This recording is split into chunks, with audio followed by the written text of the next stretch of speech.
Assalamualaikum warahmatullahi wabarakatuh. Kembali lagi di CIB Podcast, Communication Islamic and Broadcasting. Kali ini bersama aku, Kori Surat Ngasiar, yang akan nemenin teman-teman semua. Dan pada kesempatan kali ini kita kedatangan tamu yang sangat istimewa sekali, yaitu Mas Atila. Ya.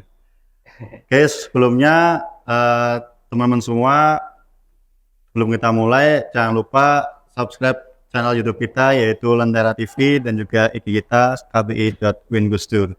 Guys, tanpa basa-basi kita mulai saja untuk perkenalan. Gue Mas perkenalan dulu. Siapa nih namanya, Mas? Kalau nama lengkapnya Atila Maulana Audit ya, Mas. Jurusan? Jurusannya Hukum Ekonomi Syariah, Mas. Di sini tempat tinggalnya di mana? Tempat tinggalnya di sini tidak punya tempat tinggal, Mas. Di mana nih? Soalnya derek pondok. Pondoknya mana? Pondok Eting Bustarul Mansuriah. Oke. Oke, kali ini kita bincang santai di CIB Podcast ini. Kita membahas tentang konten kreator. Jadi ya, kita membahas tentang eksplorasi kreatif bersama konten kreator muda. Nah, kebetulan Mas Atila ini kan kalau dilihat di IG-nya maupun di TikTok-nya kan selalu FYP ini. Nah, ini kebetulan sekali pas dengan materi kita kali ini. Tidak juga FYP, Mas. Tidak juga. Oke, sebelum Beci-becinya, Mas. Niki masing senior nih. Mau izin, Pak? Oke. Oke. Mulai langsung pertanyaan yang pertama itu dari Mas Atlas sendiri. Inspirasi ketika membuat sebuah konten itu dari siapa?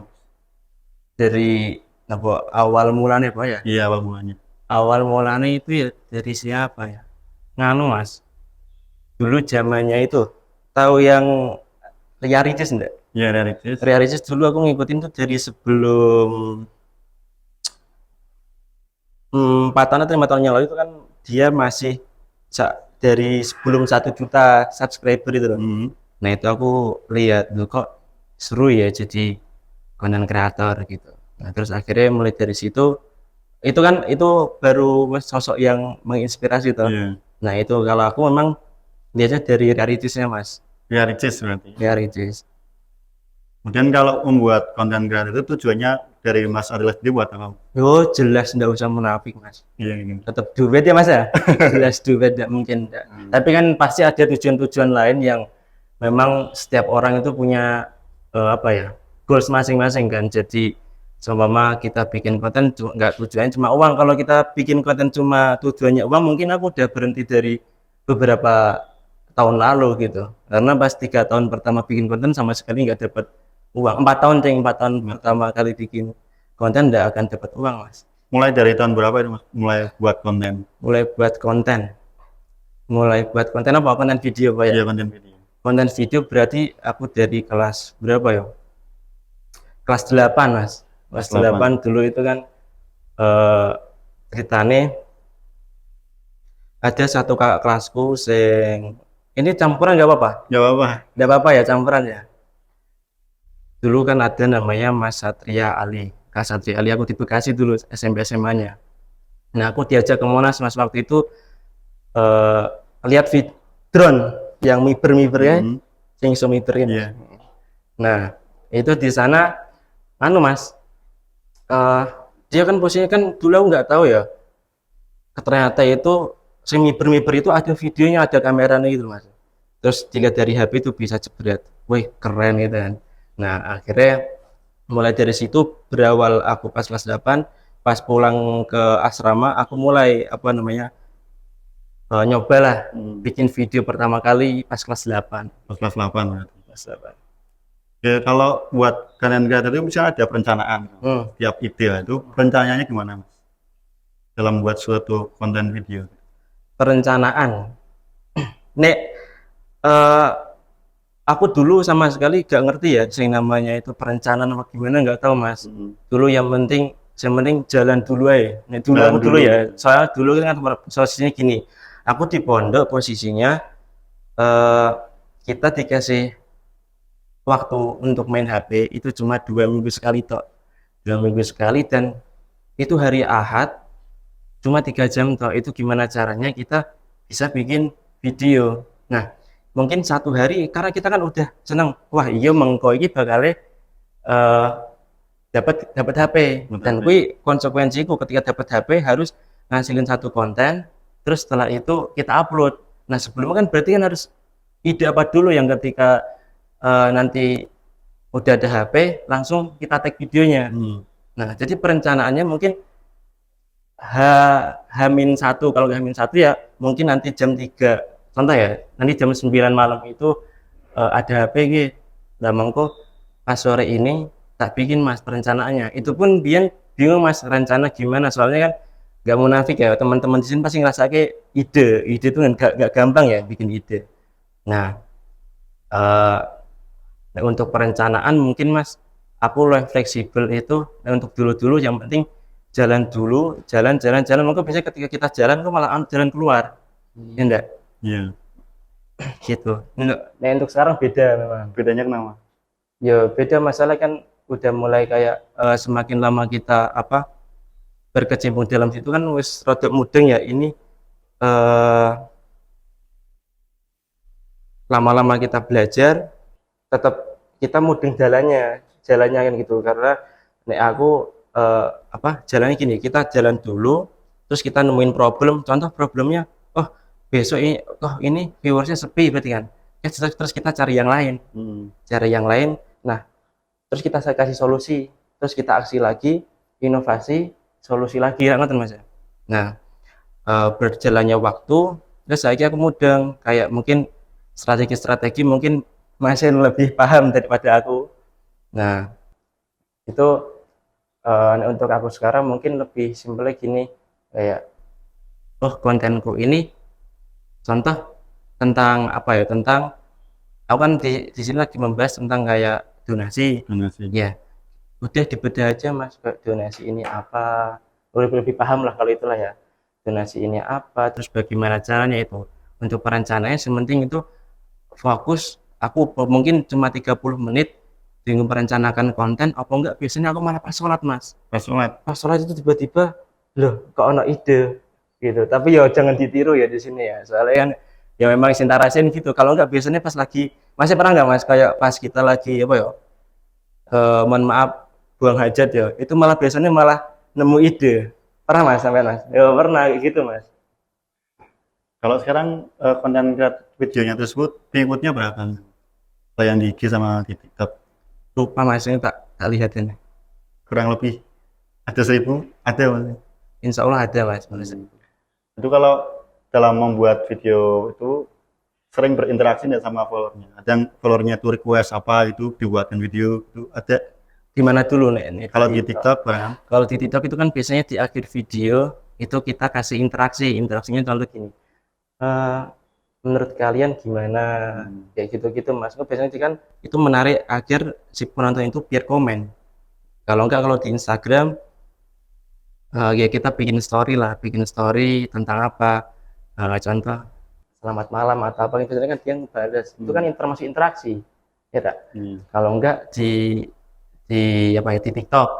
TikTok juga kalau ada orang komen terus kita bikin videonya, itu kan juga sama dengan interaksi. Contoh kita bikin video aja nanya kabar mereka, termasuk interaksi mas. Menurut mas Lai sendiri kalau yang paling menarik di dalam membuat videonya konten mas Atila sendiri, yang menarik yang apa?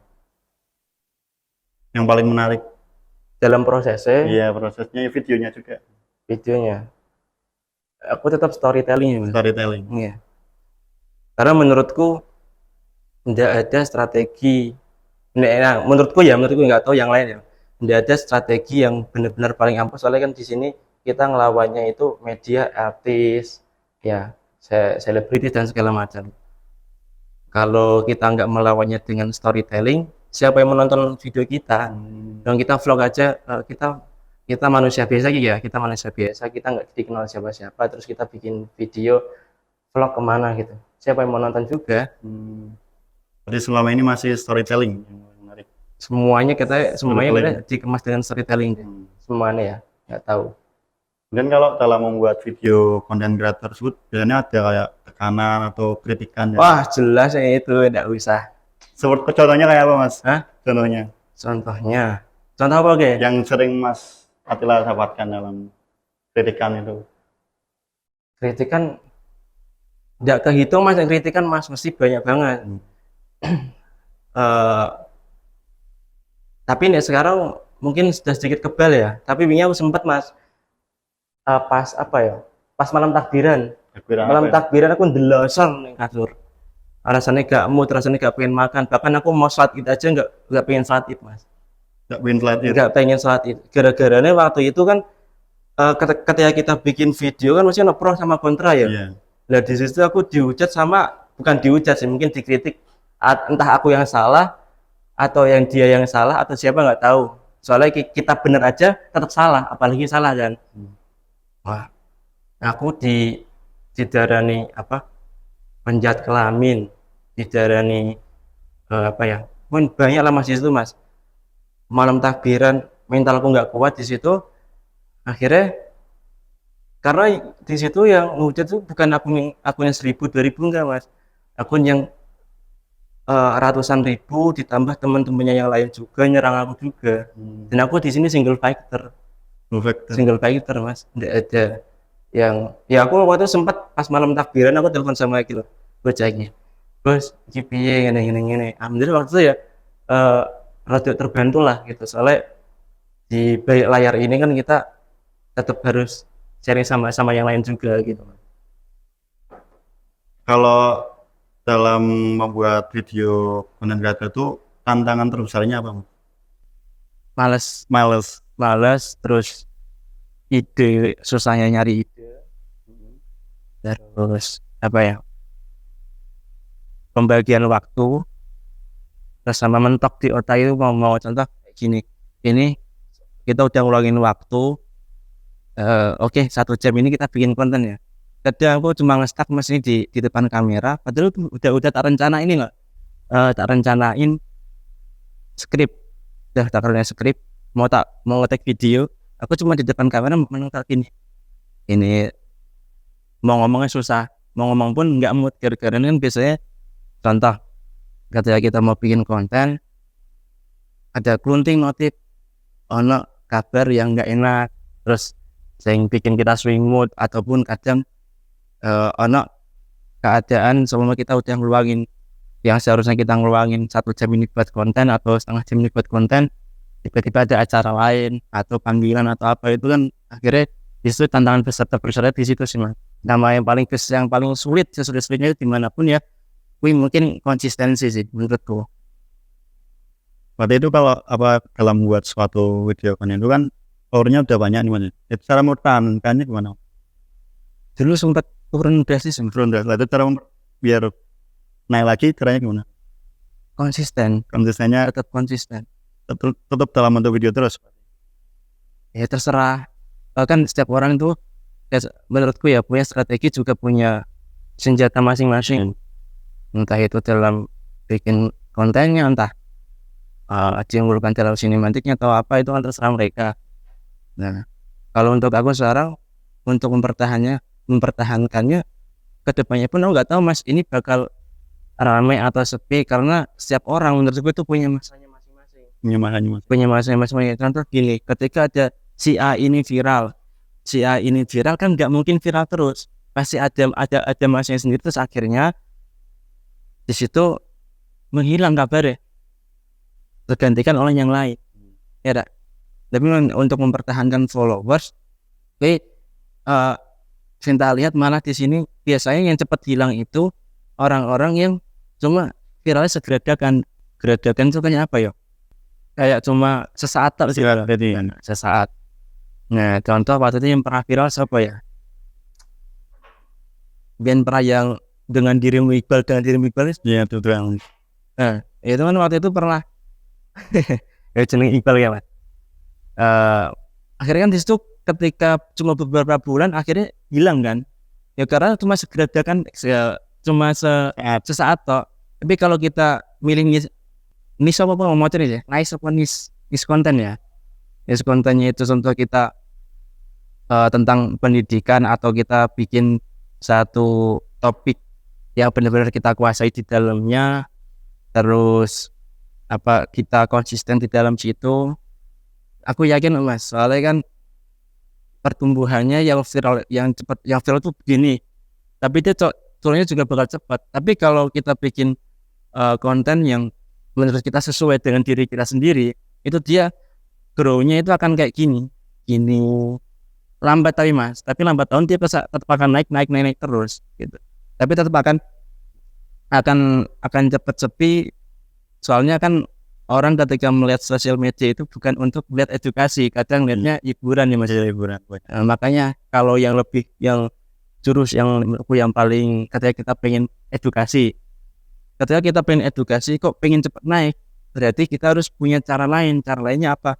Kita bikin edukasi, tapi di situ juga ditambahin dengan kayak orang kan ketika badan kita lagi capek lah, kita lihat sosmed, nah kita butuh hiburan, ya itu kasih hiburan di dalamnya, entah drama atau apa, lelucon apa gitu.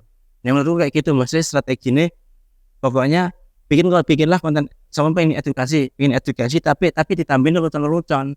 Akhirnya kan ketika orang menonton ini hiburan tapi dalamnya masih ada makna di dalam video tersebut gitu. Kalau dalam membuat video konten tersebut biasanya Mas pure tentang Mas Atlas dia atau ada yang punya sponsor atau endorse tentang hal lain, akan seperti itu? Yaitu menurutku kalau dari sponsor itu bonus dari apa istri payah kita lah. Berarti ada selama ini? Ya tetap ada Mas, ya tetap ada. Oke, kalau tadi mengenai konten kreator, cara Mas Attila itu strateginya gimana untuk tetap konsisten dalam membuat video konten tersebut?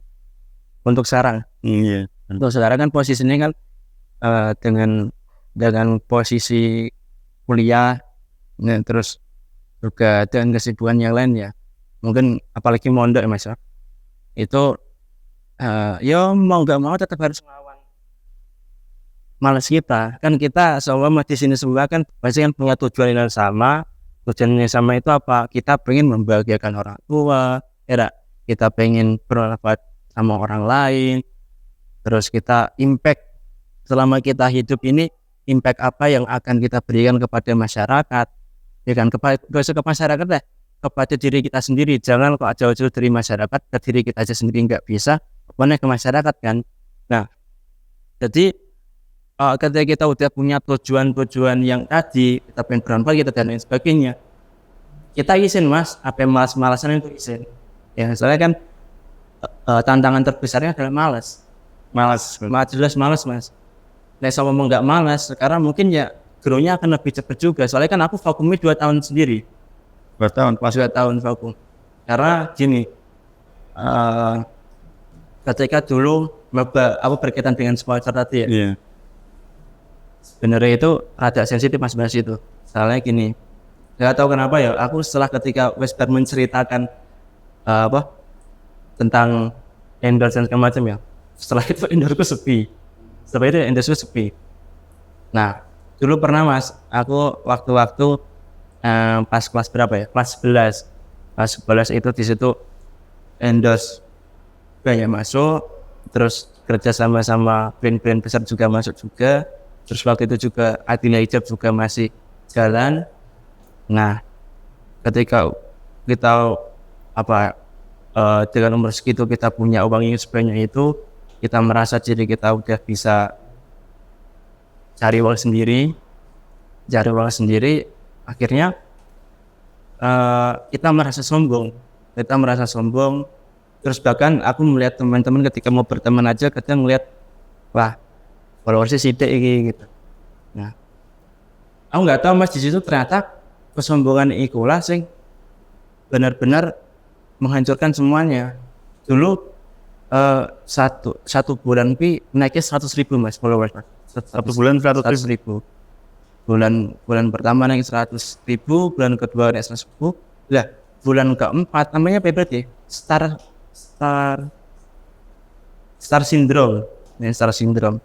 Kita kaget dengan keadaan yang ada di situ, karena sudah merasa diri kita bisa nyari uang. Bahkan kita secara nggak langsung itu nyebelin orang tua kita, Mas. Karena kita merasa diri kita wis duit ya. Nah, di situ akhirnya ada satu momen yang benar-benar nampar aku, Mas. Aku di situ kesalahanku adalah kenal sama lawan jenis dulu. Nah, dulu kenal sama lawan jenis, ya kesalahanku di situ lah. Duit jor-joran tak buat dinggo si cewek tersebut. Akhirnya uang yang seharusnya tak saving buat hidupku yang ke depannya, malah akhirnya disitu enggak, Mas. Platinum. Ya, Mas. Kenapa soalnya? Ya karena kenal cewek itu. Iya, udah mulai sombong, terus kenal cewek, akhirnya semuanya bubar, Mas. Lah, tiba-tiba waktu di rekening tinggal 150.000 dan bodohnya tak beliin boneka itu cewekku. Karena waktu cinta buta, padahal ibu itu udah bilang, "Le, ojo le, iki ora apik." Tapi aku tetap, Mas, tetap lakuin. Nah, tiba-tiba ada kan mau masuk pondok, bilang, "Mas, adik beliin kasur lantai." Nah, di situ aku nggak bisa beliin karena uangku udah habis. Nah, aku waktu itu kan mau ngecek ATM, ternyata uangnya habis. Terus yang stok Attila hijab itu tiba-tiba waktu itu pas berbarengan sama ruginya Attila hijab juga, terus sama endorsan yang semua yang kerjasama itu semuanya dibatalin, Mas. Yang aneh itu semua dibatalin, dan yang kerjasama per bulan gajinya diundur. Nah, disitulah mulai kayak kapok ojo sampai sombong lagi, karena mau mungkin terkenal kita atau mau sukses kita, kalau kita gak bisa mengolah hati. Oh iya, maksudnya berkaitan tadi masih nyambung sama yang tantangan bisa jadi kreator ya, itu kalau kita nggak bisa mengendalikan hati kita, Mas. Soalnya kan ketika kita udah mulai jadi content creator, ujian, terus setelah itu juga ujian, terus harta, terus habis itu orang-orang yang mau mendekati kita, itu ujian terbesar buat kita, Mas, menurutku. Akhirnya ya disitulah mungkin tantangan terbesar kuat untuk sekarang, mengolah hati sama konsistensi. Iya. Kalau dalam membuat video konten kreator itu platform medianya seringnya yang digunakan? TikTok sih, Mas. TikTok, Instagram jalan. Instagram ya sekarang udah mulai aktif di Instagram. Berarti TikTok sama Instagram. Iya. Jadi awal mula TikTok. Awal mula YouTube awal mula. YouTube 3 tahun gagal. 3 tahun gagal. 3 tahun mau ke 4 tahun. Berarti itu justru malah aku pas ketika 4 tahun itu aku mulai nyerah, Mas. Kenapa sayang? Ya karena ketika kita mau merintis itu justru yang paling bahaya adalah orang sekitar kita. Orang-orang terdekat kita itu akan menjadi racun buat kita sendiri, Mas. Soalnya contoh, ketika kita merintis kan cibiran, cacian itu kan enggak dari netizen langsung. Karena netizen itu dia akan menghujat karena kita sudah tahu video kita. Lah kalau yang nonton cuma 1, 2, 3, yang hujat siapa? Orang-orang terdekat sendiri, Mas. Kayak aku dulu ketika mau merintis konten itu, terus aku akhirnya mau berhenti gara-gara siapa? Gara-gara kakak kelasku dulu. Mas, kakak kelasku dulu yang menghujati aku di situ karena mungkin di situ mental kurang kuat ya. Akhirnya di sana aku memutuskan untuk berhenti. Tapi delalah itu kayak delalah gitu. Tiba-tiba bapak waktu itu kasih fasilitas berupa ini uang buat beli kamera buat menghidup lagi gitu. Nah, tapi di sana aku akhirnya mutusin nggak beli HP. Langsung kamera? Nggak beli kamera, malah beli HP. Soalnya dulu temanku namanya Yovanda di Bekasi, itu dia bilang, "Mas, Jajal coba gak usah ning YouTube sih, tapi di TikTok gitu. Aku kan di TikTok bingung ya, soalnya kan nggak mungkin joget-joget juga kan. Iya. Akhirnya di situ akhirnya ya mulai merambah di TikTok. Seringnya di TikTok kan ya. Iya. Kalau membuat suatu konten kreator itu biasanya isinya tentang terupdate apa hanya sekedar opini? Membuat konten kreator gimana? Punya videonya dalam membuat video Mas Adla itu kadang itu terupdate apa hanya sekedar iseng-iseng aja gitu. Fleksibel Mas. Fleksibel. Soalnya kita jadi konten kreator itu kan harus kadang mengikuti tren, tapi juga kita harus punya sesuai niche konten kita juga gitu. Jangan mengikuti tren tak. Kalau kita nggak punya niche konten, followers susah nambah gitu. Kayak kan yang bikin orang nonton video kita karena kita punya niche kontennya. Dan kalau dalam buat video itu konten itu biasanya tuh cara menjaga keasliannya karena itu asli dari mannya sendiri, caranya gimana? Apa ya, aku selama ini nggak pernah mikirin gitu, nggak pernah mikirin keaslian apa gimana. Ya kalau ada muka aku ya pasti asli, nggak mungkin apa ya duplikat apa gimana ya, nggak mungkin. Oke nih, menurut Mas Atila nih ya, barangkali dari teman-teman yang ada di sini yang mau jadi konten kreator ini, sarannya apa Mas?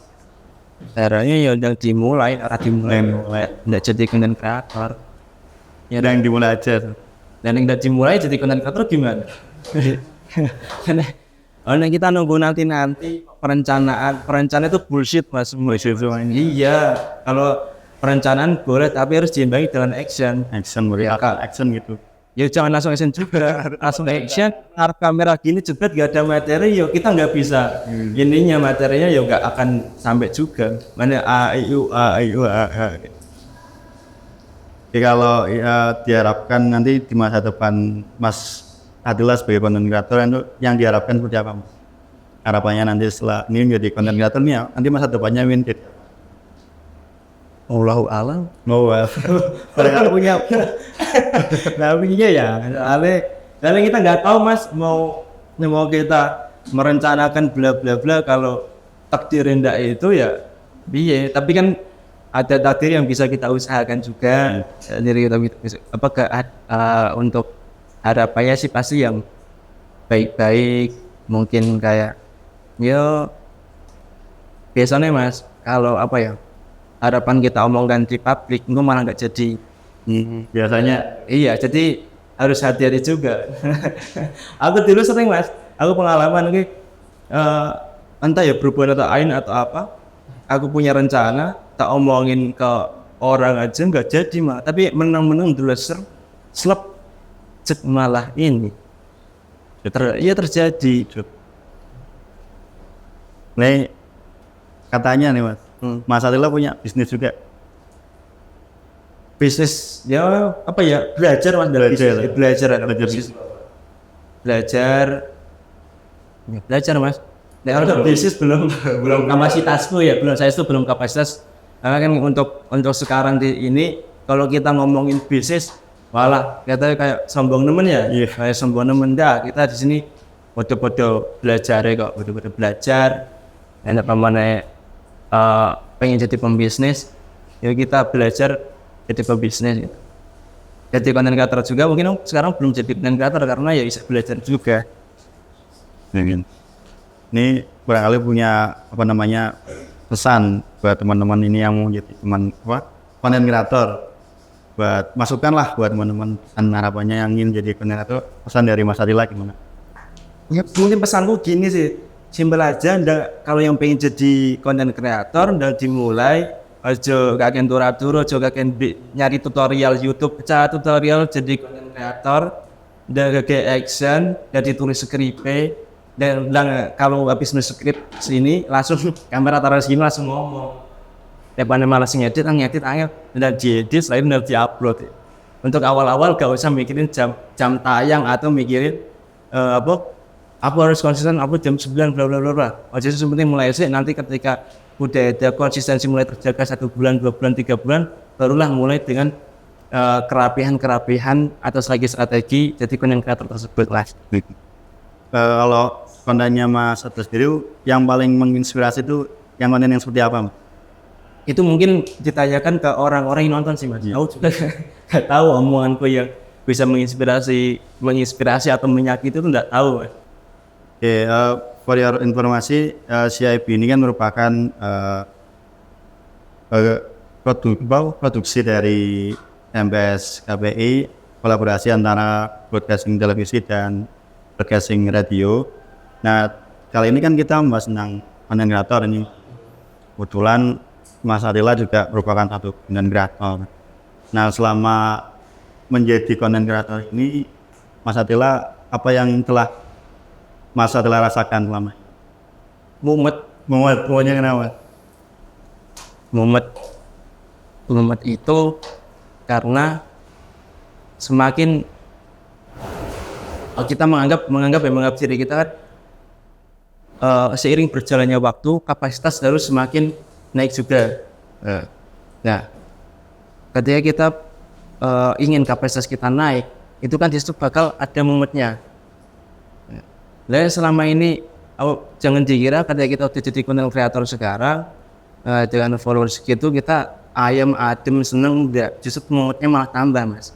Menurutnya malah tahu ya? Lah gimana loh, saya ini ngadepi hujatan, ngadepi apa, bisa jauh-jauh lah. Kemarin ini lagi buka donasi aja, hujatan untuk apa, nilep korupsi dan segala macam itu berat. Ini tambah mumet. Nah, contoh kecil, ketika udah followers segini kok tiba-tiba nonton cuma 500 orang. Ya kan? Yeah. Itu kan tambah mumet. Oh, strategi buat band konten itu naik lagi itu apa? Oke, ini tadi kita bicara mengenai konten kreatornya dari Mas Atila sendiri, perjalanan mulai dari kelas 8 tadi ya Mas? Enggak Mas. Kelas Nah itu kan ngerintis ngerintis bikin video. Tapi untuk mulai suka ngedit itu dulu mulai dari kelas berapa ya? Kelas 4 SD. Kelas 4 SD mulai. Terus SMP ikut broadcasting juga, multimedia SMP, terus lanjut SMA. Ya, di situ mulai ngerisin Mas. Corona Mas itu Mas, Corona itu berarti lanjut terus. berkah Corona Mas. Oke, terima kasih nih Mas Atila atas tadi jawabannya mengenai konten kreator ya nih. Mengenai video buat teman-teman karena kita sudah berakhir. Aku ucapin terima kasih buat Mas Atila yang hadir. Aku juga atur sembah nuwun untuk teman-teman semuanya juga. Aku di sini mau minta maaf juga karena apa ya? Karena sudah mempersiapkan ini semua. Terus juga benar-benar terima kasih lah buat antusias dan segala macamnya untuk apa? Jangan hadir di sini. Terima kasih banyak nih yang udah hadir pada kesempatan kali ini dan harapannya bisa bertemu lagi di lain waktu ini. Ya Allah, ngopi Insya Allah. Nah kayak gini kan mungkin pada pas segini kan nggak semua dijabarkan dengan hati-hati itu makanya lewat jabarkan semua juga bahaya kan Mas ya. Oke, terima kasih buat teman-teman semua yang sudah hadir dan menonton CIB Podcast kali ini. Aku Produser Agnasyar, mohon maaf. Terima kasih. Assalamualaikum warahmatullahi wabarakatuh.